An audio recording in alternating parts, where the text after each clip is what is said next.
TLEV Media, bringing the magic of the theme parks to your home. From vlogs to interviews, TLEV Media is entertainment for all. What is up, ladies and gentlemen? Welcome back to TLEV Media. I'm Thomas. And I'm Mr. E. And we have a very interesting video for all of you. We're talking about some of the guidelines for all the theme parks and other forms of attractions in the global sense as a response to COVID-19. We're looking at the IAAPA guidelines, and if you've seen any exhibits about IAAPA, IAAPA is the global attractions industry. So this incorporates zoos, theme parks, movie theaters, museums, everything. And these are the guidelines that the contributors, and we'll talk about the contributors a little bit later, have come to in their first edition. So we're going to go through and highlight some of the main points that we find the most interesting in regards to the future of the theme parks here in Southern California and also globally. But before we go on, make sure to hit that like button and also subscribe to the channel if you're new. So let's start with the first three major points before any of this goes into. IAAPA says that these are the three things that need to be met before even the next steps can take. There needs to be a lift of the stay-at-home order. That is something that needs to start with. So there are a lot of states here in the United States, and there are many countries that have a very strict stay-at-home. That's the first thing. It needs to be lifted. Right. Second thing, non-essential businesses need to be open again. Yeah. And then third, members of the community can actually go out and about in their communities. Until those three are met, these guidelines should not even be not put in place yet because attractions are not open. Yeah, they shouldn't be. They shouldn't be open. That's what it basically, it's advising that attractions should not be open until those three major points have been met.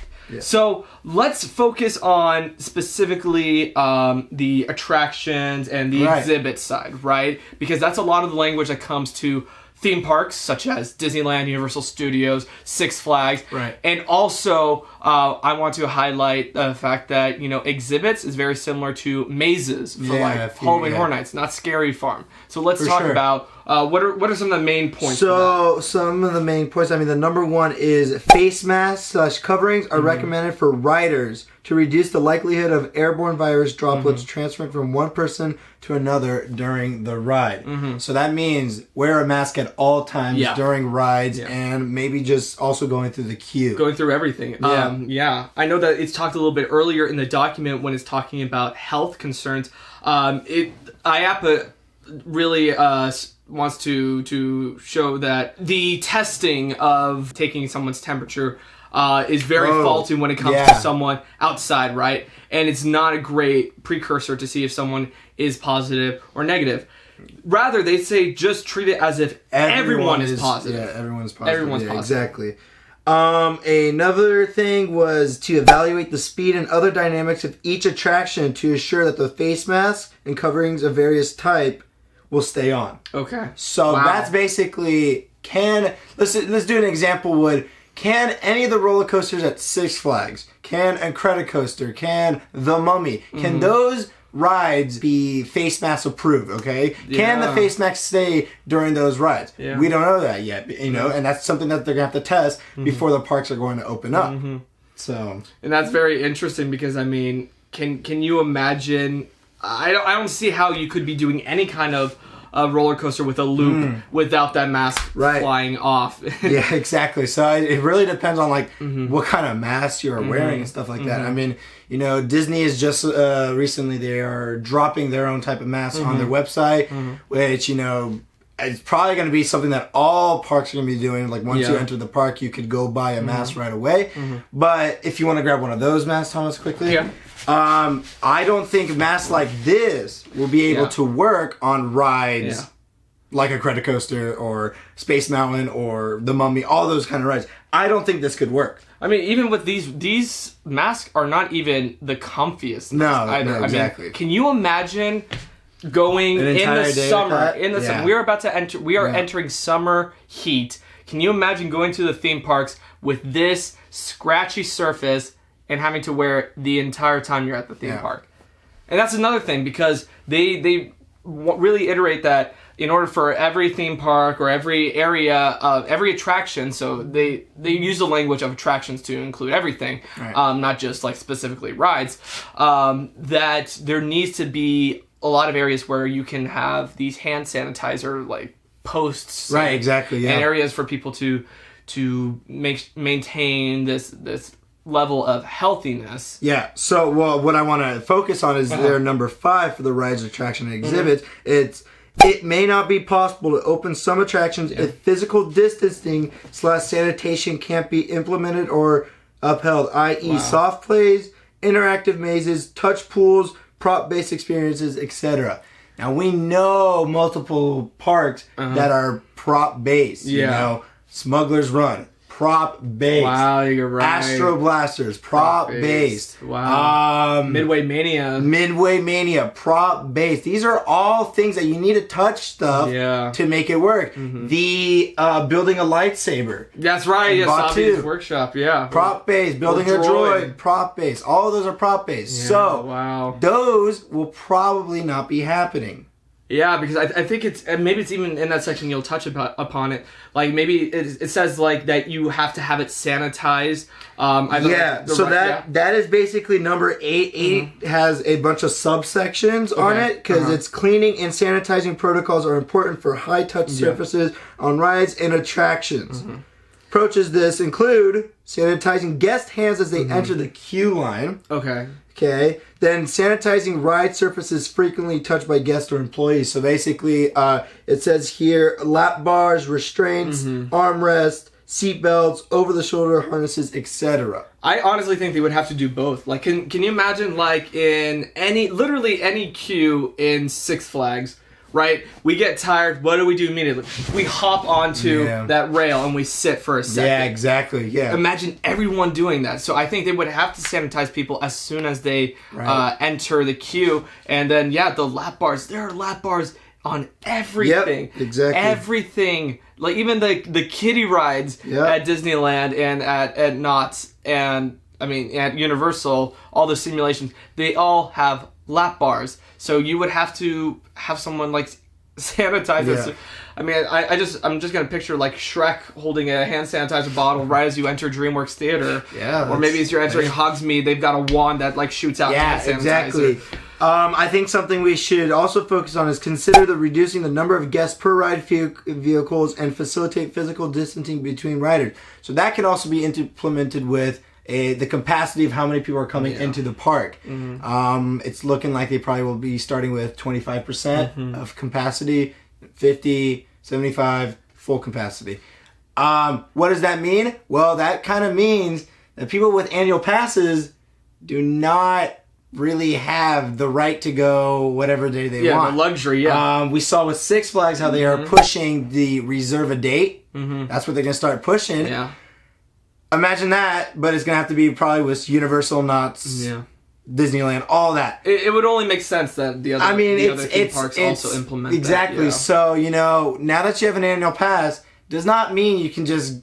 Well, we don't know for sure, but we believe it will mean that you can't go just any day that you want. You're going to have to reserve a date, which some people are already doing with... you know how some people have the lower annual pass the Disney where Flex you do pass. call in, But remember, that's something that we'll talk a little bit about with contributors, that, Disney is not a contributor. Yeah, so we'll talk about that a little bit later, but, so when it comes to the luxury, right, like that's one of the perks of being an annual pass holder is that you can be just whenever. Spontaneously, you're just like, oh, I've got a couple hours to kill, I'm going to go to Disneyland, or I'm going to go to Knott's Berry Farm. I guess you could go to Knott's Scary Farm too, but that's not a luxury that people have with these new implementations. No, exactly. No, I agree.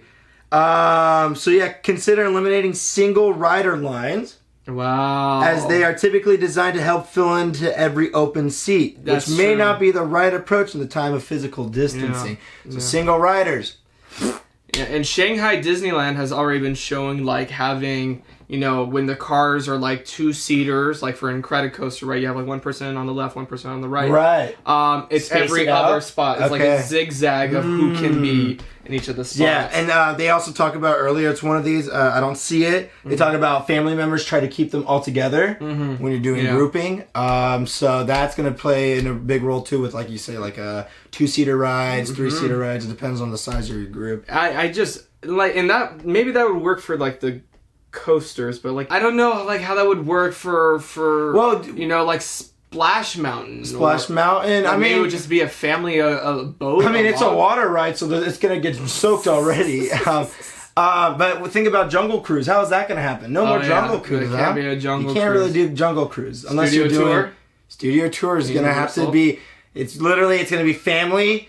Big gap, families, big gap, that kind of stuff. You would have to get, like, not only pick up your King Kong 3D glasses, but also get a couple squirts of hand or sanitizer you just skip King Kong and Fast and Furious completely, so you don't have to do the glasses. Maybe that's a prop. Maybe you're right. They would have to get rid of 3D effects. You know, so they're gonna have to stop doing that for a little bit. That is a possibility. I think we should focus a little bit on the just because we know a lot of you are huge fans of HHN. Yeah. Or other horror events. Yeah. There's a little area that talks about like distancing, right? It is when you're doing like museums and stuff like that, like walkthroughs. Oh my gosh, I don't even. Because even before this was released, the first of this month. We are in May, and Universal is already proposing the idea of removing scare zones in HHN Orlando. Limiting the capacity for the different lines, even the idea of virtual queues. And I think that is something that is mentioned in here, the idea of virtual queues. So maybe that's going to become something more and more popular in the different theme parks. But the way that I think about with virtual queues, like imagine with like the chaos of Rise of the Resistance, right? Yeah, exactly. Everybody who wants to go on Rise of the Resistance has to get there before 8 a.m., right? So there's already going to be that massive crowd trying to get to the theme parks. And now if every single ride at that theme park is a virtual queue, that's even more of like a group that's going to try and get to Disneyland or get to the different, or Universal Studios or Six Flags right before the park opens. And so you have this massive gathering of people, and there's no way that they can all be 6 feet apart. No. So, and you got to think about it. What's going to take in place is you know, since they're going to be doing probably like 25% capacity, these tickets will sell out quickly. These reservations are going to go quick. You know, and that's going to play a factor to also when people show up to the park and with the virtual queues, those are going to be as long, I would think, as a normal summer day of Disney, where it could be a 2-hour line, 3-hour line. So be prepared for stuff like that in the future. Even though it's going to be very low capacity at the parks, it's going to feel like it's a packed day. You know, so be ready for that too. Just where would we go, right? Where would guests go while they wait? That's like, and if there's because there's something about food offerings, right? Yeah, that's something that was talked about. Like there's going to have to be like they already are starting to do that for the most part. Like at Universal Studios, if you get a lard lad donut, right? There's already that like barrier between you and the cashier. But that's going to be for everything, right? So how are they going to maintain the distance between when you have to go pick up like a Krusty Burger, or if you have to pick up like boysenberry churro, right? It's gonna be interesting to see how food becomes factored into all of this. Right. Less capacity means less people buying food, right? True. Does that mean prices are gonna rack up? What does that mean for in terms of interesting? I find that. And merchandise as well, they're going to have to limit the number of people who go inside. Yeah, exactly. Especially touching the merchandise. Do I want to keep That's this? true. I don't know if I want to keep that. Oh my gosh, that is such they're probably going to make, an online shopping. You pick out what you want. Wow. And you pull up to the people and then they give you what you picked out. I didn't think at all about it. You can't really number touch of times, imagine when you're touching pins and stuff like that. You can't touch the pins anymore. You can't grab and look at them. So there's probably going to be people by the pin section, the shirt sections, all that. So what I think is going to happen here is cast members are going to have to go through a whole new training. You know, there's going to be a time where there's going to be probably an email or something sent out to cast members saying, hey, we have a new training day. Come in this time. You got all this new stuff to learn because you're going to have to learn wearing gloves at all time, wearing masks at all time, how to sanitize rides, how to sanitize people when they're waiting to get on a ride. Keeping that distance, keeping yourself exactly. safe, keeping the guests safe.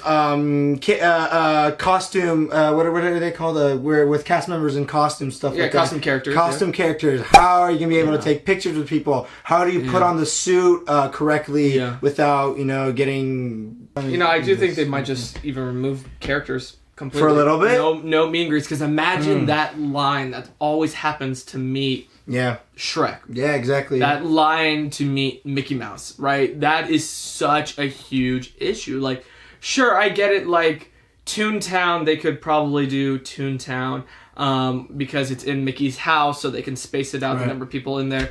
But, like, just the safety of those cast members, like, being in that suit for hours and...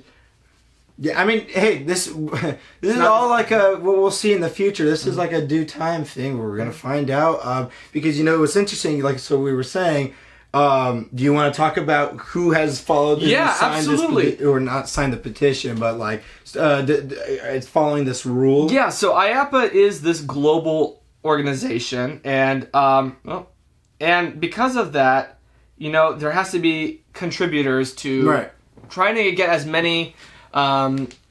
different companies and different departments, or not departments, but different theme parks, different movies, and that's something that we didn't even really talk about. But when it comes to movies, that it's going to have like grouping families together, but making sure to limit the number of people can be in a theater at a time, which probably will mean that the only thing that I can see is that ticket prices are going to be even more expensive now because of that. But I think that's for everything, right? Yeah, exactly. But what I want to talk about is the fact that on the companies and organizations that we see Six Flags, we see Universal Parks and Resorts, we see SeaWorld, we see Cedar Point, or Cedar Fair Entertainment Company. But what we don't see in part of companies and organizations is Disney. Or Knott's. Where's Knott's? Knott's is not on here, and Disney is not on here. Yeah, so I think it's because, those companies are known for coming up with their own ideas, so they probably will implement some stuff from IAAPA, or how do you say it? IAAPA, and add their own stuff too. But yeah, that's very interesting. Maybe, I don't know what that means. I don't know if that means those parks will open up sooner than those parks, than Disney and Knott's. Because the whole thing is that it has to be approved. Like, this is the first edition. This is what's now being proposed. So probably you're right. Like, these parks that are already starting to, agree to the terms, they are helping with the proposal. Once those three keys, right? No more stay-at-home order. You can go back to non-essential work, and you can be involved in your community. Once those three happen, then those that are approved with this plan, something similar to this plan, can reopen, whereas those that have not agreed to this immediately, maybe they're going to take a little bit longer. So yeah, it could be possible. I mean, we're already seeing Six Flags they're already talking about the different ideas that they have. I mean, Six Flags is moving very quick on this. Also, if you look at Florida, it seems like Florida, the parks will be opening up sooner. They look like so maybe that will be sort of like a test, seeing if Florida works. I mean, I sad to think that way, but California I see as staying in this stay-at-home order a lot longer than Florida will, so which means Florida's parks will probably open up sooner. Florida has a huge amount of people who go to the parks and also have bigger worlds and lands. So we will see if it works out over there. If it doesn't, I think that will be completely scratched for California. And then there will be a second edition. And then a second edition will come around. So, but this is just what we want to highlight quickly for all of you. I just let you know like what the future of theme parks are going to look like. So make sure to get some comfy cloth masks. Make sure to get some hand sanitizer if you can. Or, and I say this just as a overall protection, just don't go to the parks when they open first. Right? It's all up to you. It's all up to you, whatever you feel comfortable. But it does seem like we're going to be in this interesting stage Yeah, of it's the gonna be different parks. interesting. I never for a thought bit. I would have to go to parks, With a mask. Mask and gloves. And gloves, yeah. Gloves So, too. I don't think the gloves aren't really for guests; those are for the cast Yeah, and team members. yeah. But you probably would want to wear gloves anyway, because if they're wearing gloves, why aren't you? This video isn't to scare anybody. This No. is just to inform you of what it looks like Yeah. for future theme parks, especially when it comes to those that sign, like Universal, Yeah. Six Flags, SeaWorld. With that, we pass the question off to you. What are your thoughts on this new era of theme Yeah, parks that we're exactly. about to enter? That I don't see changing for till there's probably a Until vaccination. vaccine, yeah. Even after that Yeah. vaccine, I think Yeah. it's still going to be a little bit. Yeah. This is probably at least a year or two, Yeah. or two before these are completely Lifted. And Yeah. they even talk about it in the document, like there's going to be like a transition period once Right, this is done right. back to normalcy. Right. But let us know in the comment section down below. And while you're down there, make sure to hit that subscribe button, hit that notification bell to be notified with every single upload on this channel. We got social media. It's TLEV Media all across the board. That's right, we have our website, TLEVmedia.com, which will have a story about this shortly. Also, you can go check out other articles on there talking about horror, theme parks, movies, everything under the sun. And of course, I'm Thomas. And I'm Mr. E. Stay safe, stay classy, but most importantly, stay true to yourself. We'll see you in the next one.